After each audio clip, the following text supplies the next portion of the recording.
Okay, hi guys, welcome back to episode 2. And this week we're going to be discussing Hafthor Bjornsson's return to Strongman.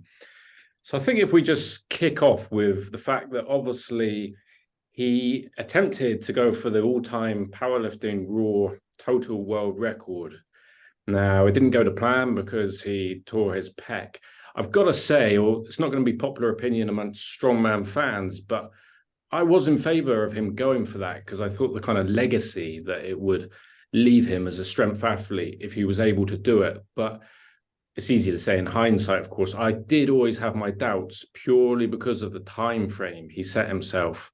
I would have loved to have seen him give it 2 years, and I think he'd have had a genuine chance at doing it. As it resulted, he's come back to strongman after this injury. But what were your guys' thoughts on him attempting that powerlifting world record? Marcus? That was the first time no one went in. I was trying to defer, and Marcus was trying to defer. I agree with you. I think it would have really cemented his legacy, because I think the crack on Hafthor was always he had this thing where he wasn't as statically strong as maybe Eddie or Z, which is kind of silly. But anyways, if he did get it, I think it would have, been a nice feather in the cap. But I think he should have. I think that would have kind of always been there. I think easing back into strongman would have been easier for him to build up that strength, and then then do a couple shows, maybe not even some big shows, over like 6 months or a year, and then like you said, like 2 years after he's been heavy training again, it might have been better. I think it was definitely too much too soon. And of course, that's easy to say in hindsight, though. Yeah, I mean, you say yeah, that, you say that, but in terms of Hathor's got one of the best coaches in the world. Seb's a great bloke.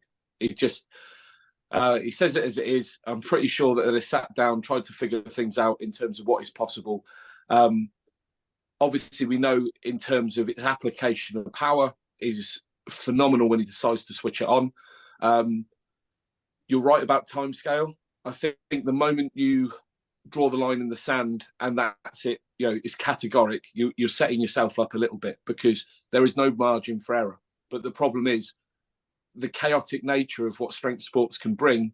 You just need a slight cold. You need a off day, and all of a sudden that's you derailed. So not to have your head on a swivel for it.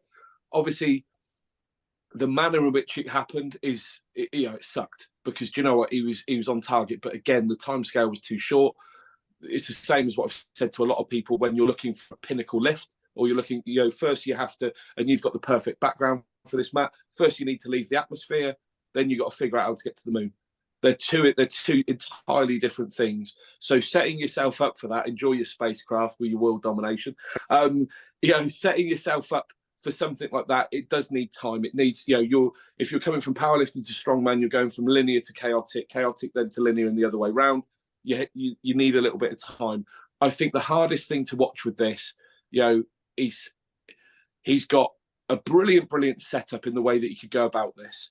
The idea that the first, and just looking at it from an outsider's perspective in terms of a bigger audience, that maybe not be Team Hafthor all the time.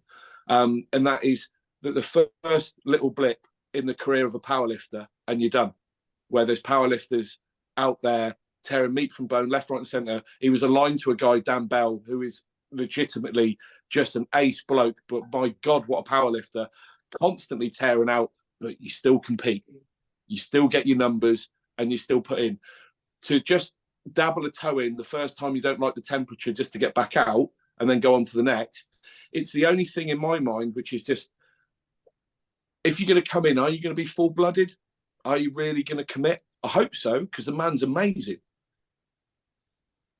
Will that injury have a psychological effect carryover into his strongman, do you think?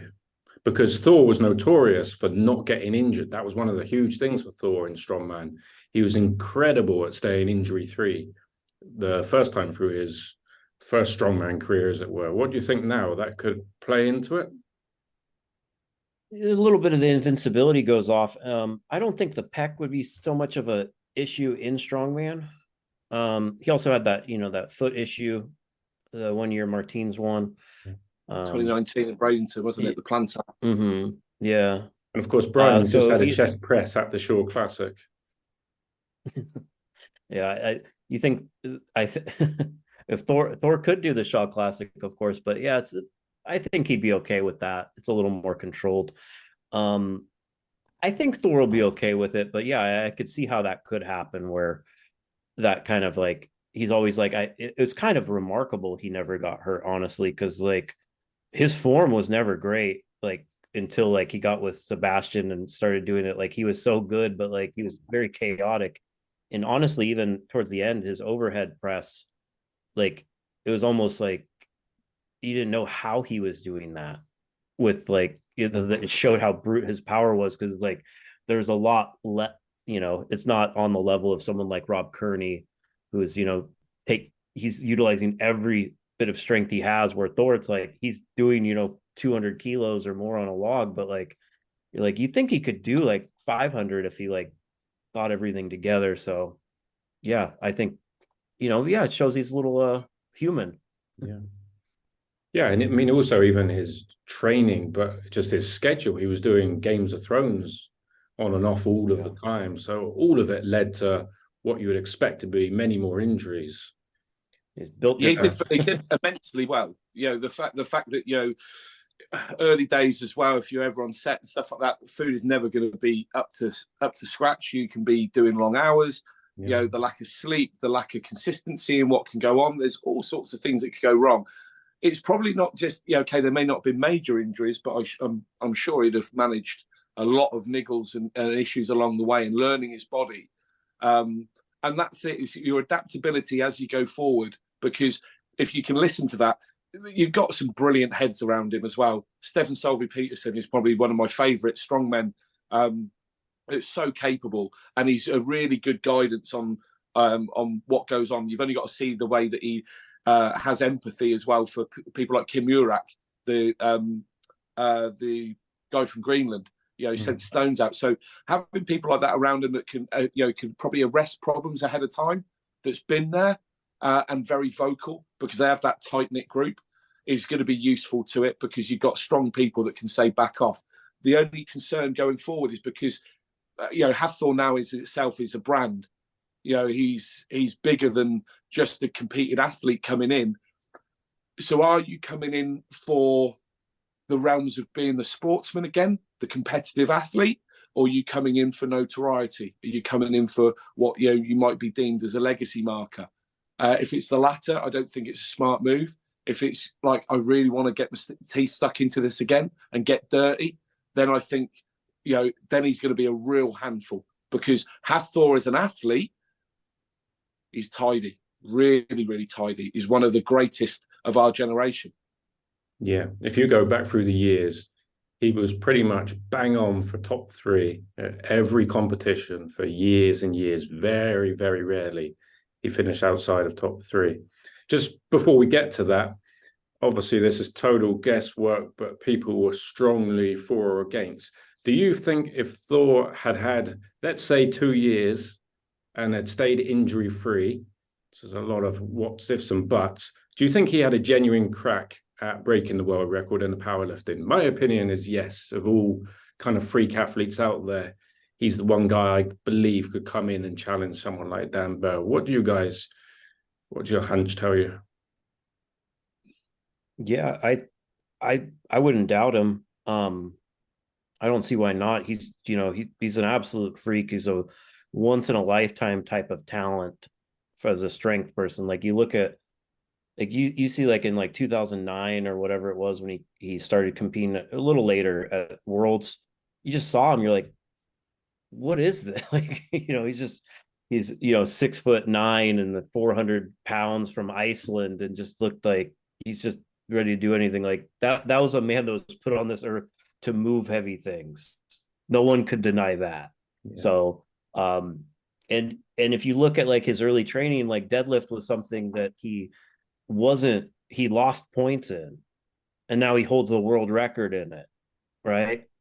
So you look at that, he was able to take, one of his weaker events and hold a world record that people still can't touch. Why? Of course, I'd have faith that he's gonna, be able to break another world record. It was definitely on the cards in terms of what is possible, because you've got a guy that is almost unlimited. Because as you say, we're going off the if, buts, and maybes, and you don't know what he's capable of. But at the same time, with whatever else he turned his mind to, you saw in terms of how he strung together World's Strongest Man, the Arnolds, the way that he went about his trade was almost unstoppable at one particular point. The only thing that I will counter that with is that, okay, he may have taken it for, I still think he'd have taken it for a second, because I think that it would have brought the best out of someone like Dan Bell. I think he needed that. And even in conversation, just talking along the lines of, what was actually possible for someone like Dan. Dan needed that shot in the arm.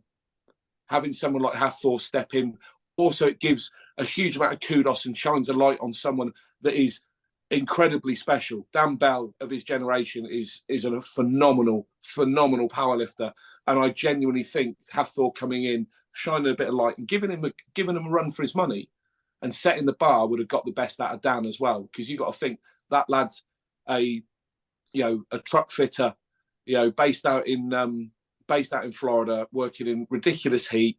He's not professional, but he's still, if given that incentive, okay, Thor could have taken it, but I think Dan Bell would have wrestled it back. Yeah, makes a lot of sense. Anyway, so powerlifting's loss is now once again Strongman's gain. Thor's coming back. As I understand it, he is committed to doing the Arnold Strongman Classic and the Rogue Invitational. He has said that he's very open to doing the Shore Classic, but we'll have to see where he's at, because obviously that's a particularly heavy event and it's not priority over two kind of sponsored events. World's Strongest Man, he said for now that he has no plans to do. So let's talk about that first of all, because obviously that's a big statement. Everybody in Strongman does World's Strongest Man, the top guys if they can, but Thor said he's not going to. So how is that going to affect Strongman when you've got the most famous athlete coming back into the sport, but certainly for now, not doing the most famous competition? What are the ramifications of that, do you think? I think it goes back to what we talked about last week, like how something like Worlds could lose notoriety, like something like Shaw Classic.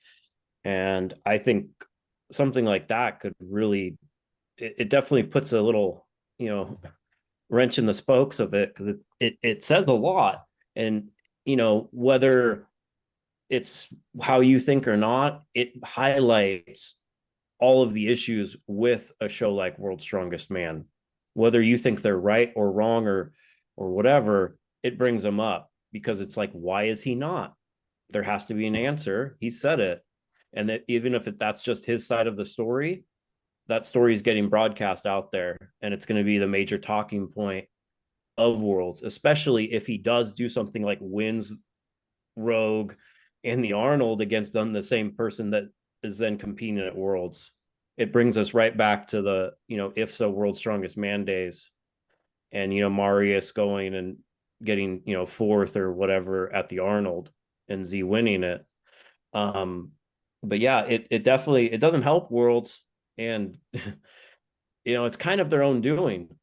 Like, it was the biggest missed opportunity I've ever seen. You have the biggest star in the sport. He's on the biggest TV show in the world at the time, and you decide to make him the heel.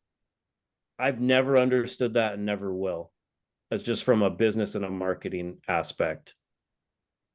In terms of what's going to happen, you talk about ifs. I came into this early sort of 6-7 years ago. I watched World's Strongest Man from a boy. My love of people like John Paul, Magnus Samuelsson, Yuko Akala, as I sort of grew up, I wasn't aware of the rest of it. I wasn't aware of the politics. And in this instance, even with social media, I think the depth of how all this works we are privileged in what we know. We're privileged in our alignment to certain people and the connections to. But I look at this situation very much like the David Beckham, Alex Ferguson, Manchester United thing back in the day. You had a guy that was a global megastar. You had a club that had history. And the reality is that everything moves on. I think with Hathor, as big as he is as a brand, he's only going to compete for a couple of years. And whilst it might be, it might be back page news in some outlets, it might be back page news for social media, and it might be a talking point within what we do. It will be newspaper by tomorrow. It will just be forgotten. And I wouldn't normally say that for a majority of things, and that's nothing to say about the reach of what Thor is all about. It's just that the reality is you're an athlete. Your mission is one thing and it's over and done with, because there's always another. So as quickly as he will come back into the sport, there will be another talking point. Now, in other competitions, it would be very different.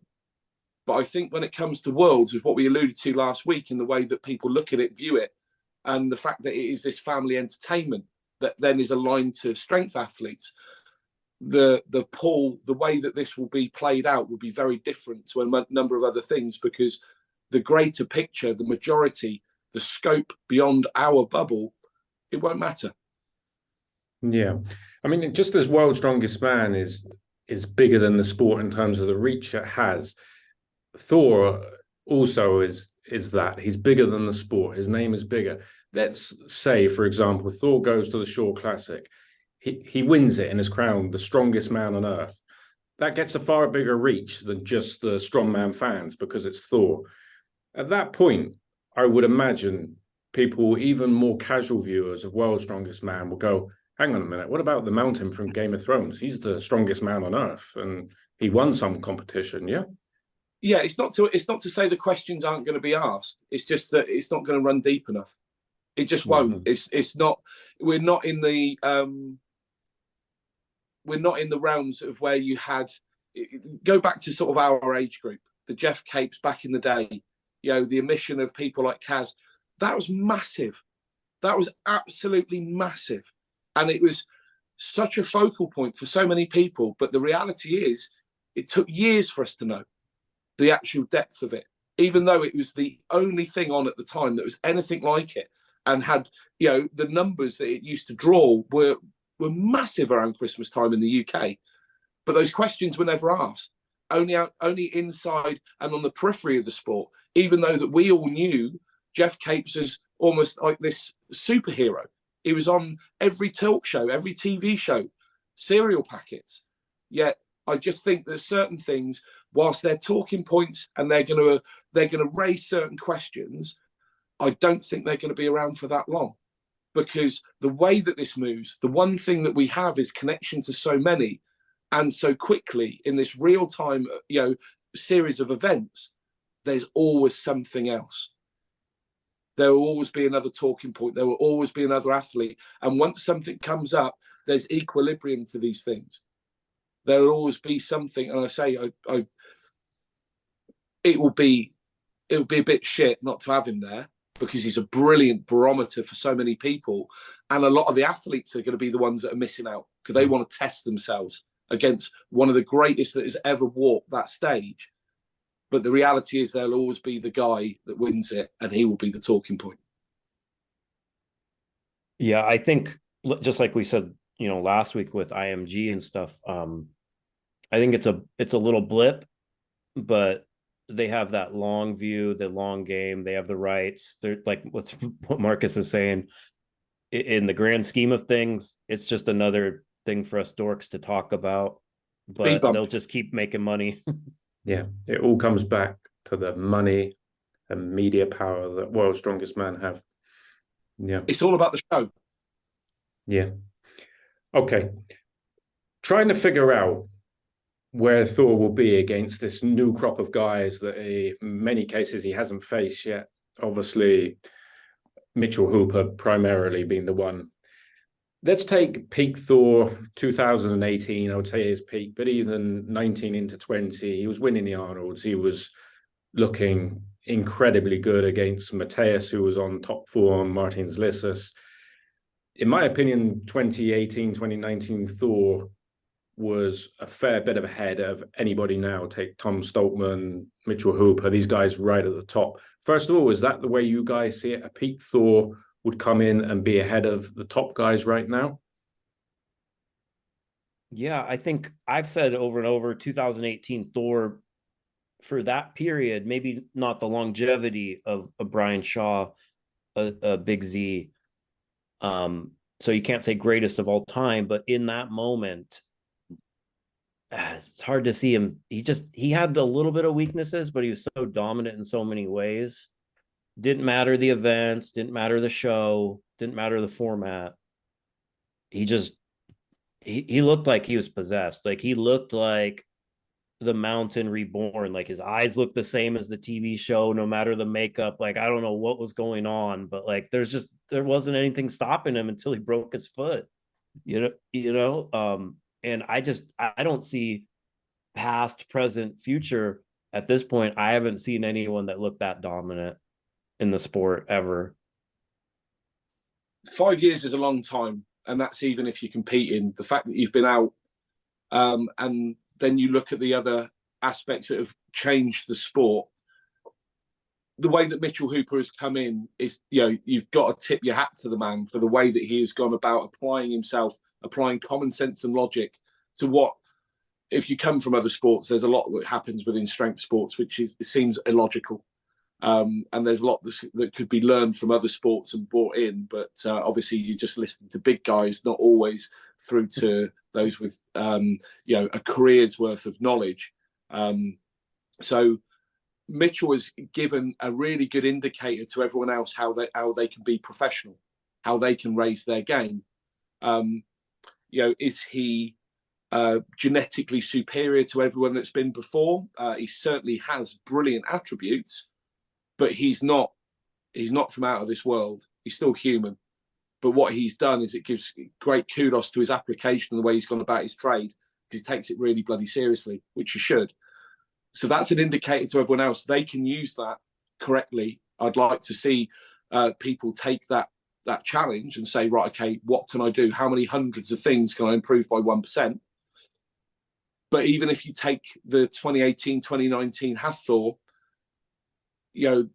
how he dealt with the defeat at the time, when Lissus came through, because he was flawless that year. 2019 Bradenton, Lissus in that final was absolutely flawless. Is he going to be able to repeat that? No, I don't think so. I think the body will betray him. But people like Tom coming second and treating that like it was an utter loss, that lad has developed massively. And I'd like to think that Tom will be 5-10% better next time he comes in. Mitchell will not rest on his laurels. I don't think it's going to be easy at all. And I think if there's any cracks in Thor in the first year, they'll be exposed. But it'll give a great indicator of how hungry he is. That's the thing. That's the key. It's not just the body this time. It will be down to the depth, how much this matters, how hungry you are. Because you've basically brought a prize into the cage. And everyone else has got a chance now to take a scalp. So you've handed everyone that's got a bit about them a real incentive. So it's not going to go all your own way. Yeah. I must say, when you talk about Mitchell Hooper's professionalism, the most professional athlete I've seen in person, I haven't met Mitchell Hooper, is Alexei Novikov. That guy would go to like a World's Ultimate Strongman. He went to the training session after all the other athletes who went together. And his warm-up, I'm not kidding you, took almost the length of time the other guys took for their training session. Everything is super serious with him, and that's why he got to where he did at his size, and perhaps unexpectedly for people. That professionalism makes that huge difference, doesn't it, in this sport? Yeah, and that word is applicable in the way that you deal with things in your own manner. It's just your application thereof, because Mitchell's not following a blueprint as such. He's come in with his own sort of methodologies, and do you know what? They're paying off, the alignment to others as well, and what they're sort of bringing in. But you're right, the likes of Alexei, there are people that have come in and they've set their stall out to do things their way. You've even got the other Ukrainian lad in terms of Pavlo Kordiaka. You know, you've got a guy that has brought in, again, genuine athleticism. You know, he's a phenomenal person to watch, because long gone are the days that you're walking at sort of like, you know, blobs, you know, guys that are looking like they're fired on pasties rather than protein. So there's lots to be learned from inside this sport. But again, it's what works for you and it's how you apply it. And ultimately, the result is based on how many trophies you line up and how well you string performances together. Yeah. Yeah, and those guys as well, those Eastern Europeans, a lot of them have like Olympic lifters coaching them. I know Pablo, you talked about, he has his coach has a shot put background. There's very technical people that a lot of other guys in the sport just don't seem to have in the UK and America. No, say one of the best people that I would point people towards, especially the early foundation stages, to look at how professionalism can be applied when you have a job, is someone like Ivar's, in the way that he's put his career together. Mm-hmm. And again, training facility goes all the way back through to that small club of where they have turned out powerlifter after powerlifter, Olympian, you know, weightlifter, strongmen, you know, and you've got longevity as well, and that's the key. That is the key, longevity. Mm-hmm. Yeah, there's a big problem in the US and UK strongman scene where it's like you can only listen to someone if they've accomplished this in the specific sport of strongman that you do. And so much of that comes down to like how someone's built or their genetics. And we all know the best athlete doesn't make the best coach. And it seems like, you know, Thor, you know, Sebastian's half his size, you know, but he listens to him and he listens to every word he says. You know, these Eastern Europeans, they know there's a coach. There's a long history of this is the coach, they're the smart one. Doesn't matter what they look like, the results speak for themselves. And there's just too much of like the American ego that goes into it sometimes, that, you know, they're like, I mean, I can't tell how many times I've had like people, like I've had, you know, clients I've worked with and they're like, how can you work with him? He's a lightweight. Like, it's just that kind of thing is just so, you know, it's just so in our culture, it's just weird. But yeah, I think they have a, you know, good deal of professionalism. And what Marcus was saying with Thor is, I think that is the biggest key. Is a great point. What his reasoning is, and because he has more to lose than gain right now with this by far. So I think he's coming back because he misses it. He loves this. You remember he did that interview. He said he'd eat shit if it made him, if it helped him better. If he comes back with that attitude, he's going to do great. If he's just looking to make a good YouTube title for his next video and it's going to gain him followers and do that, and you have that like, oh, well, I don't really need this kind of attitude that, you know, you end up having once you don't, that's going to be, it's going to be how we see it. And it's going to be no easy task. Like you said, it's 5 years. Tom Stoltman, you know, Mitchell Hooper, if Martins comes back, these are all very game. Alexi too. They're professional people. It doesn't matter how much of a genetic, you know, giant from Iceland you are. Very young man reclaim his career this weekend, just gone. Yeah, Luke. In a man called Luke Richardson, who, if you think that he's anywhere near done, you know, that's the guy, that's the wolf that you bring in, because if you want to see genuine hunger and want and desire, watch that lad. If that body can hold together, everyone has got a problem. And you know what? No one in the sport has reminded me so much of a young Big Z as Trey Mitchell. There's a lot of talent around.